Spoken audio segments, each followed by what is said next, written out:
Good morning. So good to see you guys. Henley and I have just been sitting here listening to the birds. And guess what call this is? Let's be quiet and listen.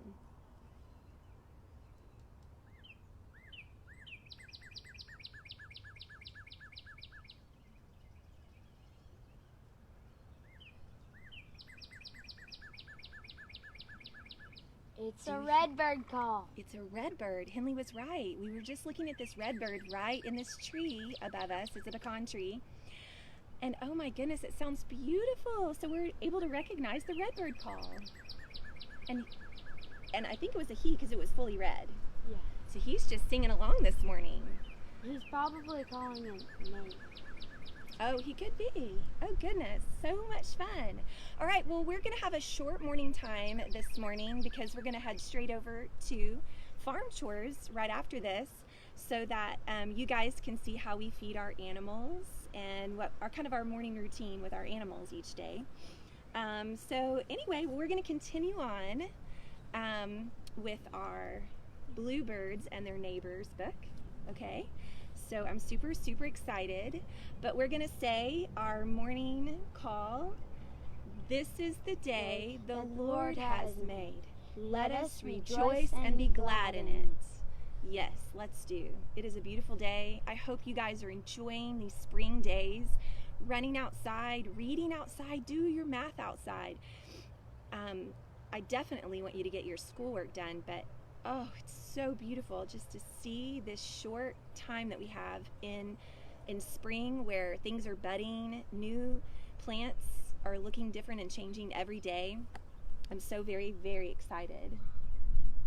Yes, Henley was just pointing out some wild onions. We've been looking around on our property to check out edible plants. And that's part of our Swiss Family Robinson study. And so y'all look for a video coming tomorrow from myself and Miss Megan. We're going to do a science lesson. We're going to tag team together and show you guys all the edible plants that we're finding. So I cannot wait for that. And also there's going to be a special nap lesson from Miss Sally. So I'm super, super excited. But I want to jump right into the old homestead tales. All right? We were on chapter 4, all right? And so Mr. Bluebird had just, you can just say it out loud. What are you saying? Okay, I can't understand. Mr. Bluebird had just run into Molly Cottontail, and he's still looking for a place to build his nest for Miss Bluebird. So we're gonna read and see what we can come up with here, okay? Mr. Bluebird hears good news. That's good. It had been almost 5 months since Molly Cottontail had seen Mr. Bluebird. Many things had happened on the old homestead while Mr. Bluebird was in the sunny Southland.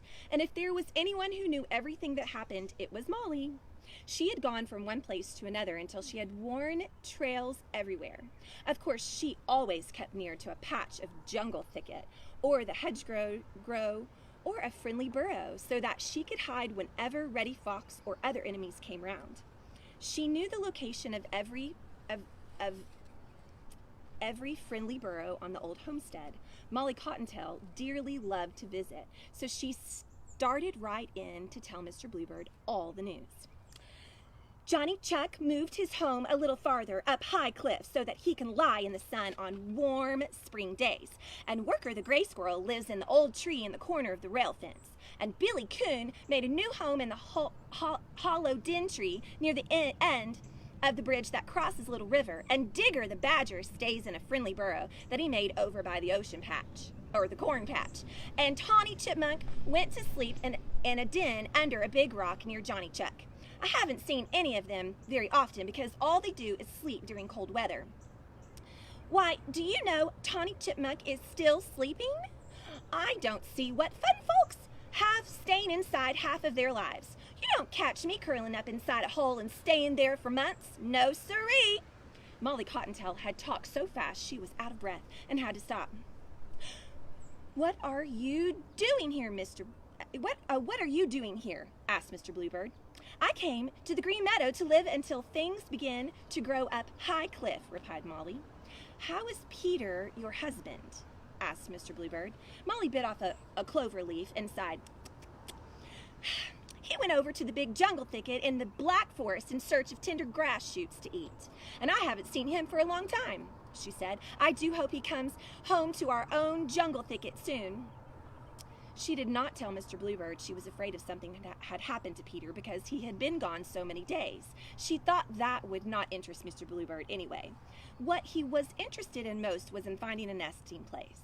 He almost wished that he could live in a friendly burrow like Molly Cottontail and Johnny Chuck and Digger the Badger and others. Mr. Bluebird decided he would ask Molly Cottontail if she had seen a nesting place. She seemed to know everything about the old homestead. "Of course, you know that the nesting post by the apple orchard is gone." Of course, you know that the nesting post by the apple orchard is gone," he said, "and now I must find another. Do you know where there is one that would please Miss Bluebird?" Molly Cottontail twitched her nose, as some people do when they smile. "Of course I do," she replied. "I know the very place, but surely you have seen the new nesting box if you have been up by the grand old house. Bud Smith built it. I think he made it especially for you. It is standing in the corner of the front yard near the big elm." That was good news to Mr. Bluebird. "I think the reason I didn't see it is that it wasn't very light when I was there this morning, and I was thinking about the nesting box near the apple orchard." Mr. Bluebird couldn't wait to see the new nesting box and Bud had made for him. No, sir, he just couldn't wait. He might have known that Bud would give him another home when Farmer Smith took the old one away to build a new fence around the apple orchard. Bud Smith was that kind of a boy. Mr. Bluebird was glad to hear that he had a new nesting box because he knew that the old nesting post had been getting shaky. "Truly, truly, that is the best news I have heard," he said, "and I must fly right over and see the new nesting box." It was getting dark when Mr. Bluebird left Molly Cottontail. It was so dark that he couldn't see the new nesting box very well when he perched in the big elm, but he could see enough to make him feel very, very sad. There was Miss Noisy, the English sparrow, sticking her head out of the door of his new home, and Mr. Noisy was sitting on the front porch as cocky as you please. Should we read one more chapter? Okay, Mr. Bluebird has help. Mr. Bluebird was disappointed. It was enough to discourage anyone to see someone else in his home. He didn't know what to do, but he knew he would have to do something. He knew that Mr. and Miss Noisy would never give up his house without a fight, and Mr. Bluebird disliked fights. He worried about the affair all night. Mr. Bluebird was still thinking about it the next morning and wondering what to do. He wasn't quite sure that with Miss Bluebird's help, he would be able to get possession of the nesting box. He wished that whoops, I dropped my book. He wasn't quite sure that with Miss Bluebird's help, he would be able to get possession of the nesting box. He wished that she were there to help, though. And so Mr. Bluebird sat around all day worrying, while Mr. and Miss Noisy, the English sparrows, chattered and bragged and fussed among themselves. And with everyone else that came near, they were making such a fuss that Bud Smith wondered what they were doing when he came home from school. Then he saw Mr. Bluebird for the first time that year. "Mr. Bluebird is back!" he shouted to Mary. "Jolly spring must be here." He drove Mr. and Miss Noisy, the English sparrows, away from the nesting box, but they came right back as soon as he left. Bud didn't like that because he had made the nesting box for Mr. Bluebird. But Noisy, the English sparrow, is very rude. His bad manners make him unwelcome wherever he goes. He bothers people and bullies the other birds in a way that makes him a pest. None of the wild creatures like him. He is not at all like his American cousins, the tree sparrows and song sparrows and white-throated sparrows and chipping sparrows and others who are really good neighbors. Sometimes we are blamed because of something our relations do, and that is the way it is with sparrows. Just because Noisy the English sparrow is an outlaw, all the other sparrows have been disgraced. "I think I didn't make the nesting box quite right," said Bud Smith. He went to the shop and built another. It was just like the first one, except the doorway was near the top and there was no porch in front. Bud took the first one down and put up the other. Of course, Mr. and Miss Noisy, the English sparrows, came right away to take possession of it. They lit on the top and peeked over at the little round door. There was nothing in front to stand on before hopping inside. Mr. Noisy tried to fly into the hole without stopping outside. He bumped his head on the side of the box and returned to the roof to think about it. Then Miss Noisy tried to get inside. Yes, sir, she would show Mr. Noisy how to do it. She tried to hold the side of the box, but it was too smooth. She didn't know just how to hang on, and she couldn't get inside without first hanging on. It was a very busy time that Mr. and Miss Noisy, the English sparrows, had. They chattered and they scolded. They tried this way and that to get into the nesting box. They kept it up until the long shadows came and drove them away for the night. And they spent half of the next day trying before they finally learned how to get inside. Whatever else Noisy, the English sparrow, may be, he is not a quitter. Mr. Bluebird was amused at their awkward attempts to getting inside. After they left, he flew to the round door, clutched the bottom edge of it, and looked around. Then he ducked his head slightly and went inside. It was so easy for Mr. Bluebird that he really could not understand why Mr. and Miss Noisy had such a hard time. Mr. Bluebird looked around inside. The box smelled new and fresh, and it was just the right size. He was sure that Miss Bluebird would like it. Then he came outside. The nesting box was fastened to the top of an iron pipe so that the hunting cat could not climb up. The next day, Mr. and Miss Noisy visited the nesting box again, but after a long going inside, once or twice, they left in disgust. I am sure I can find a handier nesting place than this, said Miss Noisy impatiently as they flew away, and Mr. Bluebird felt quite safe. He was anxious for Miss Bluebird to come so he could show her their new home. At last, Mr. Bluebird was happy. He sat on top of his new home and sang his thanks. Truly, truly, this is a fine nesting box, he said. Bud Smith heard him, and he was so happy. Mr. Bluebird felt hungry. He had been so busy visiting old friends that he had not eaten much since he arrived at the old homestead. He decided to fly to the big jungle thicket in the edge of the Black Forest and see if he could find some dried berries to eat. It was a foolish thing for him to do.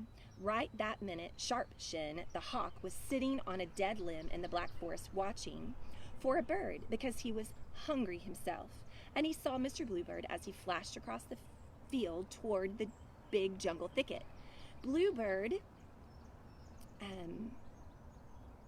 would taste quite good for supper, he said to himself. I believe I'll just fly around among the trees and see if I can't surprise Mr. Bluebird. Yes, sir, I think I'll go over to the big jungle thicket and watch Mr. Bluebird before he knows I'm near. Sharpshin the hawk spread his sharp toes as he thought how much fun it would be to sink them into Mr. Bluebird. Then he spread his strong wings and sailed away silently through the long shadows of the Black Forest. But you can't pull on my bench. Sorry about that. It's a little unstable. Dun dun dun dun. That was the end of chapter 5. Oh my goodness. Chapter 6. No. We'll have to do that next morning time. But is the hawk gonna get Mr. Bluebird? I don't know. Let me see who's joined us. Hi, Self Girls. Hey, Faith. So good to see you guys. If there's anybody else on there, I'm sorry I can't see you. Those are the only ones that I can see. Kate, Ella, and Nora, welcome. Okay, so you guys, I want to remind you of what our character trait is. It's security, okay, for this week. Security versus anxiety, all right? Henley, do you want to tell them what security means? Security means that you feel safe in God.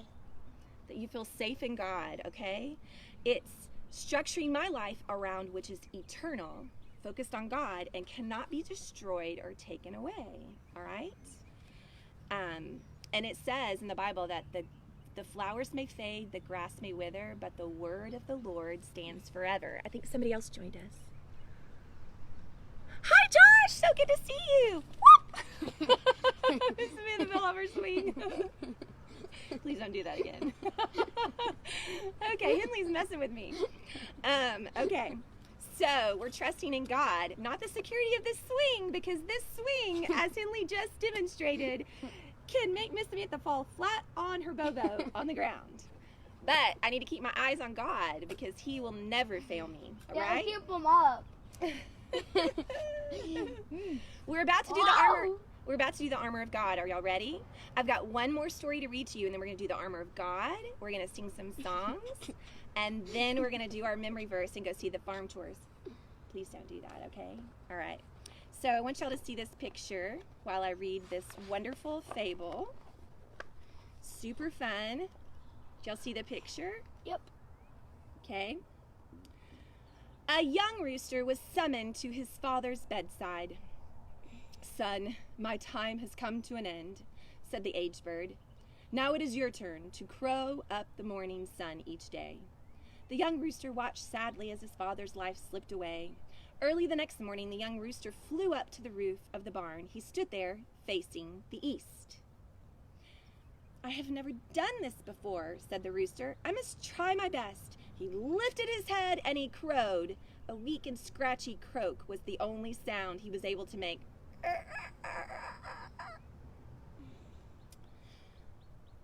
The sun did not come up. Clouds covered the sky and a damp drizzle fell all day. All the animals of the farm came to the rooster. "This was a disaster!" cried the pig. "We need our sunshine!" shouted the sheep. "Rooster, you must crow much louder!" said the bull. "The sun is 93 million miles away. How do you expect it to hear you?" Very early the next morning, the young rooster flew up to the roof of the barn again. He took a deep breath. He threw back his head, and he crowed. It was the loudest crow that was ever crowed since the beginning of roosters. The animals on the farm were awakened from their sleep with a start. "What a noise!" cried the pig. "My ears hurt!" shouted the sheep. "My head is splitting!" said the bull. "I'm sorry," said the rooster, "but I was only doing my job." He said this with a great deal of pride, for he saw far to the east the tip of the morning sun coming up over the trees. A first failure may prepare the way for later success. Such a fun story. Okay, listen. My head is cracking. Okay, we are going to sing, listen, we're going to sing one hymn. We're going to sing All Creatures of Our God and King together. And then, hold on just a minute. And then at the end of our farm chores, we stay online because we have a special guest is going to play Abide With Me on her piano with her sisters. And I'll tell you later who the special guest is, okay? So as soon as I turn off, stay on the live feed because we'll have an awesome special guest and we'll end it with singing Abide With Me, okay? So we're going to sing All Creatures. Here we go together. All creatures of our God and King, lift up your voice and with us sing. Hallelujah. Okay, let's start again. Okay. Hallelujah. Let's start again. All creatures of our God and King, lift up your voice and with us sing. Alleluia, alleluia, thou burning sun with golden beam, and silver moon with softer gleam. Oh, praise him, oh, praise him, oh, alleluia, oh, alleluia, alleluia. Let all things their Creator bless, and worship him in humbleness. Oh, praise him, oh, alleluia. Praise, praise the Father, praise the Son, and praise the Spirit, three in one. Oh, praise him, oh, praise him, oh, alleluia, oh, alleluia, alleluia. Y'all did so good. I hope y'all are singing at home with us when we do these. Okay, so here we go. It is time to put the swing up and to put on our armor of God. Okay? All right, here we go. We are going to put on the full armor of God. All right, are y'all ready? Can y'all do it with me? Everybody stand up in your living room or outside, wherever you're watching this. All right, so we're going to put on the full armor of God to keep the enemy away so we can withstand the evil days. All right, so here we go. First, we're going to fasten on the belt of truth. That's right. And then we're going to put on what? The breastplate of righteousness.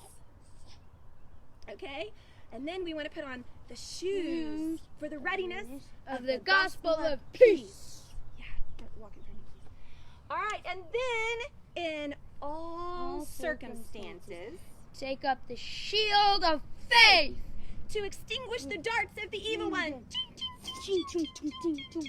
That's right. And then we're going to put on the helmet of salvation.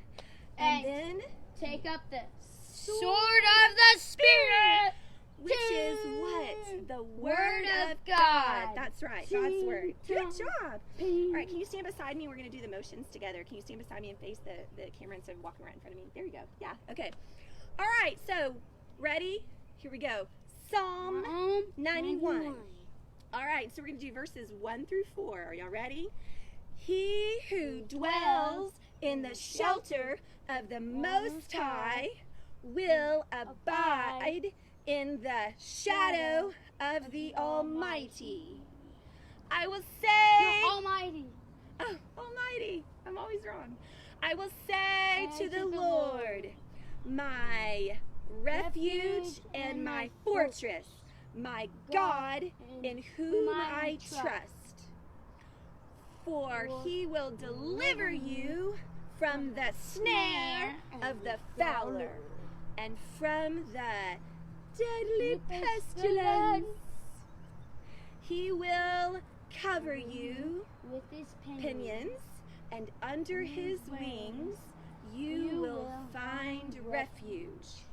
His faithfulness is a shield and a buckler. All right, great job, guys. All right, so now we're going to, we didn't do this last morning time, but let's go ahead and pray, okay? Father, I come before you and I thank you so much for this glorious day and for your love and your kindness, your faithfulness and your gentleness, for your protection, and that we have security in you. Help us to put our trust in you. In Jesus' name we pray, amen. Okay, so guys, we're going to go on out to Farm Chores, all right? Let go, please. All right, so we're going to go on out to Farm Chores. Y'all are going to see, whoops. Y'all are going to kind of see how we feed our animals. We're going to walk on over. They were a minute ago just standing there waiting. I think they've given up on us. They're like, it's too late. You're waiting too late to feed us. Oh no. But I'm super excited. We're not getting fast. Do y'all Cedar House kids remember this walk on over to the pond? Do y'all remember? All right, let's see what animals we can run into and find. Let's see. While I'm walking, I can see what you guys are saying. Faith said hello, Miss Samantha. Hello, Faith. Good to see you. I wonder if I can scroll. Oh, I can. Oh, good. Okay, awesome. I didn't miss anybody. Okay, here we go. All right. So what we did is Henley and I, we filled up some buckets. We do about 1 scoop to 2 scoops of feed horse feed for the mini donkey, Chloe. 1 Pinto scoop for Checker, the mini donkey, the horse. 2 scoops, one and a half scoops for Pinto, and 1.5 scoops for Charlie. So y'all see these animals, guys? There's Y'all Bright. miss them? Say hi, Bright. Nope. Looks like Edna's taking a little nap over there. The horses are over there. And here's Wilma. Say hi, Wilma. I hope you guys could see all those animals. So what we do is we take a wagon and we load up the feed. Chet right now is feasting. Hey, Henley, will you tell me? Can you see? So Henley's going to put those buckets in this wagon. Can you do that for me? He's great at feeding the animals.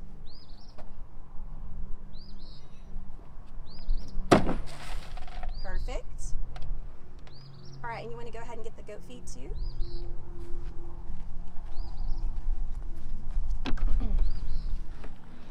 All right, and so what we do is we come on in through the gate. We put it down so it doesn't break or fall. Good job. How is it gonna break? I'm sorry if it falls off. Okay, will you open the gate for us, Henley? No. So there's my little wagon. of feed, and I just carry it all, and they most of the time come with me and follow me because they all have to eat in different locations because some of them are kind of stingy and greedy when it comes to food. Did y'all see the goats? Say hey, Bright, Wilma, and Edna. And then there's Chloe and Pinto and Charlie. I wonder where the cow is. She's hiding somewhere, probably in the shade. Oh, there she is. She's way over there. I don't know if you can see her. So what I do is I come on over to these pens that we have near the loafing shed, and I separate. Pinto and Chloe like to eat together, and Charlie likes to eat by himself. Or we all like him to eat by himself because he doesn't share.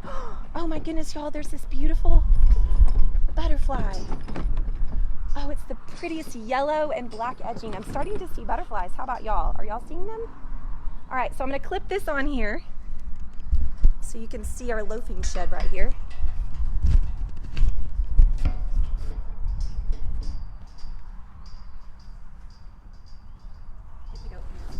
Oh! Don't touch it.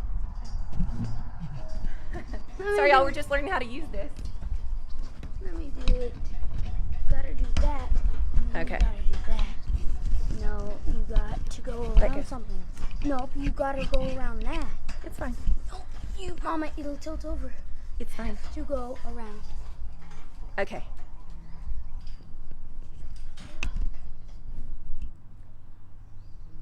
Not gonna work.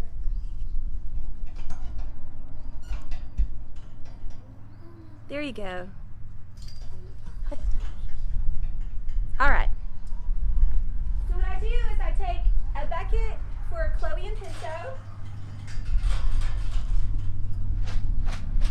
Here's the goat's bucket. And we put that in with Charlie. Put it over here with Charlie, please. And then the animals should start coming this way. Y'all can hear Chloe. She's getting anxious. Come on, come on. Kinley, will you open up the door? Will you open up the gate bigger?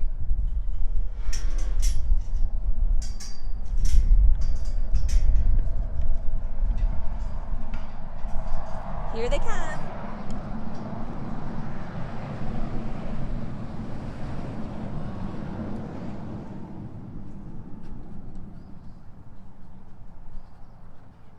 Come on, Chloe. Yeah.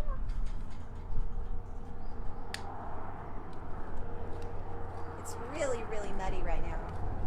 There's Chloe.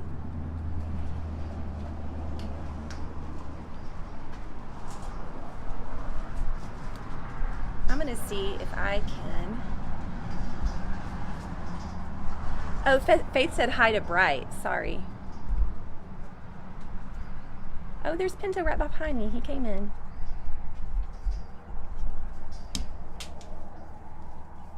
There's Pinto. Say hey, Pinto. And there comes Charlie. Kinley, will you close it behind you?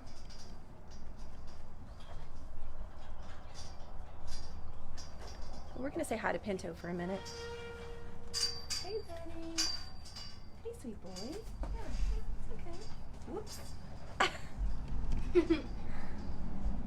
Okay, sorry about that. Miss Samantha has a new thing to hold her phone, and I just have to learn how to clip it. Mommy, you have to clip it like this onto something so it won't twist, but you're not going to listen to me. Okay.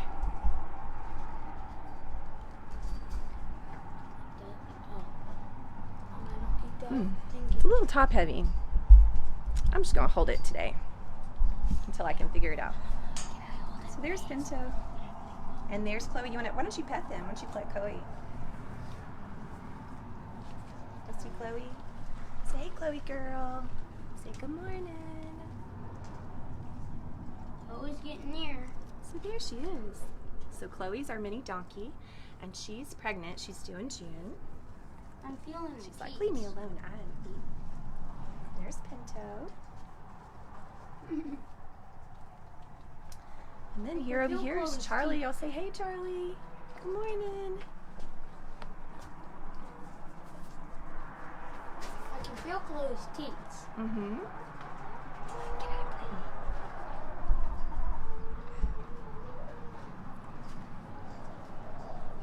There's the chickens. Chicky wickies. Let's go over here. Where'd Bright go? There's Bright. Let's go see Bright. Why don't you walk over there and pet Bright for me, Kendall? Will you go over there and pet Bright for me?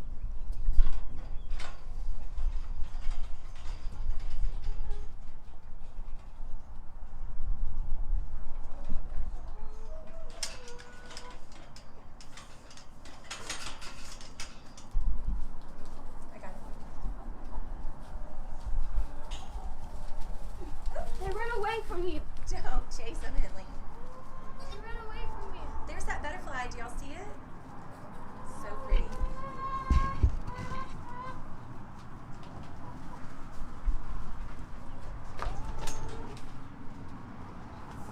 Henley, don't jump around on the other side.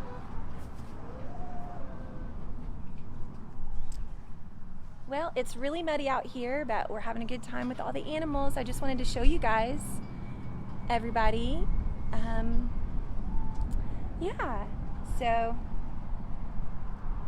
I was gonna get Pinto here in just a second. I'm gonna sit this here. I'm gonna get Pinto so that we can pet him and talk to you about him for a minute. Oh, there's Bright right there. Hey, Bright. Come here, sweet girl. Come on. Come on, Mama.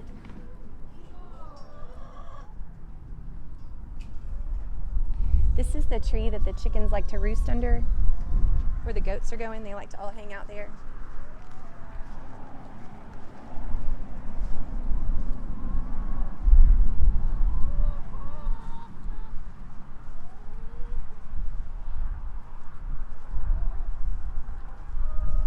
Those are chicky wickies. They just like to go up under here and roost, and they don't lay their eggs. They still go in their own chicken house. Say hey, chicken. Hey, Mama.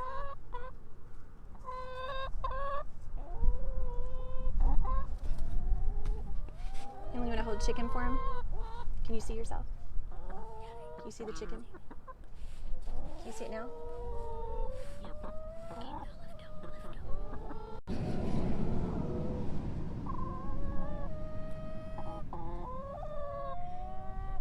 Henley, what do you know about chickens? Can you tell them anything? These are Rhode Island red chickens.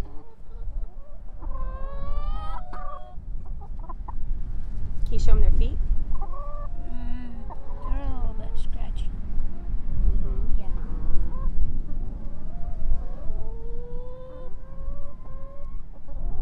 What do they eat from the ground? Seeds and worms And bugs?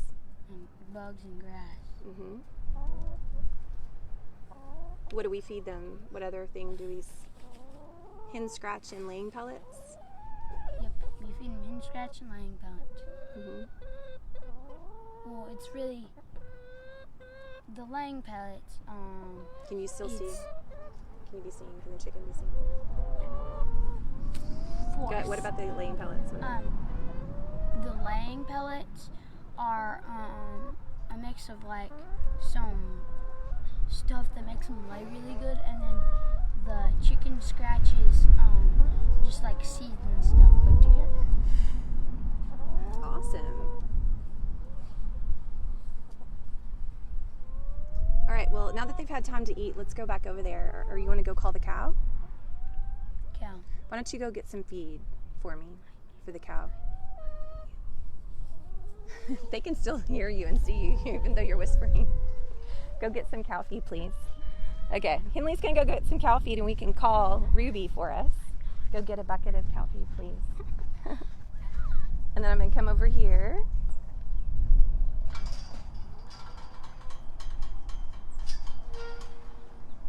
I'm gonna show you guys how I get Pinto, Checker,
see Pinto?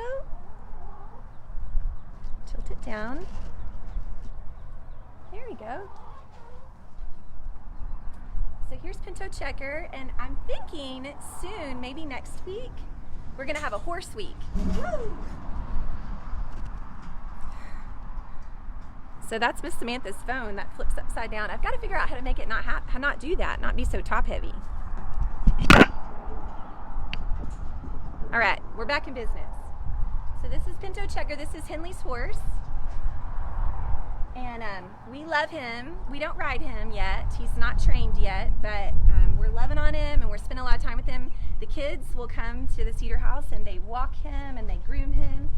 And when we do horse week, then we'll groom him and we'll teach you all sorts of things about horses. We're not professionals with horses, but we're learning as we go.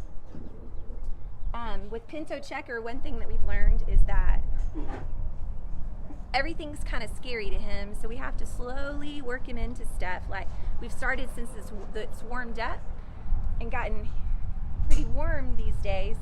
There's flies everywhere, and so what we do is we have fly spray to put on him, and so we have to gently and calmly give him some fly spray. What we end up doing is we let him smell it, sniff it, just like I used to sniff in my hand. And once he gets used to smelling it being near his face, then we squirt just a little bit on his front hooves and legs, and then we do a little bit on his back legs and slowly work our way up his body. And he does really well. You just have to be really slow with him. Now Charlie's used to all of it. He was really well trained. So anyway, this is Pinto Checker. I'm sure you guys miss him. He misses you. He misses seeing all the Cedar House kids. Also, we need to brush him and groom him because he's been rolling around in the mud. Whenever it rains, Pinto rolls around in the mud. But also, you see all this hair coming off of him? I don't know how well y'all can see it. But that's his winter coat, and he's shedding his winter coat, okay? And he's really beautiful in the summer because he's got these beautiful markings. I'll show you. He's a paint horse. And so he has these beautiful, beautiful markings. And right here, you can't really see it in the summer or in the winter. But in the spring, on his chest and right on his breast, he's got these beautiful blue markings. It's really weird. It's really crazy, but he's so beautiful. Anyway, he's one of our favorite. He's Henley's horse. And anyway, but we're going to go feed that cow. We're going to let you guys go. It was a great, great day talking to you guys and visiting, and we love you all very much. I hope y'all are having a great day, enjoying this spring weather. And I will talk to you soon. I'm going to see if anybody said anything. Oh, hi, Pinto.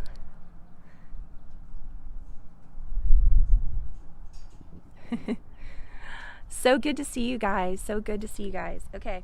Well, I will talk to y'all soon. Have a great day. Oh, and do remember to stay on because Kate is up in just a few minutes. She's going to be playing a song, Abide With Me, on the piano, one of our hymns. She's going to be playing it. And she's going to sing it with her sisters, okay? So they're about to get set and get ready with the live feed. And go ahead, and so let's all join in and sing Abide With Me with Kate to end our day.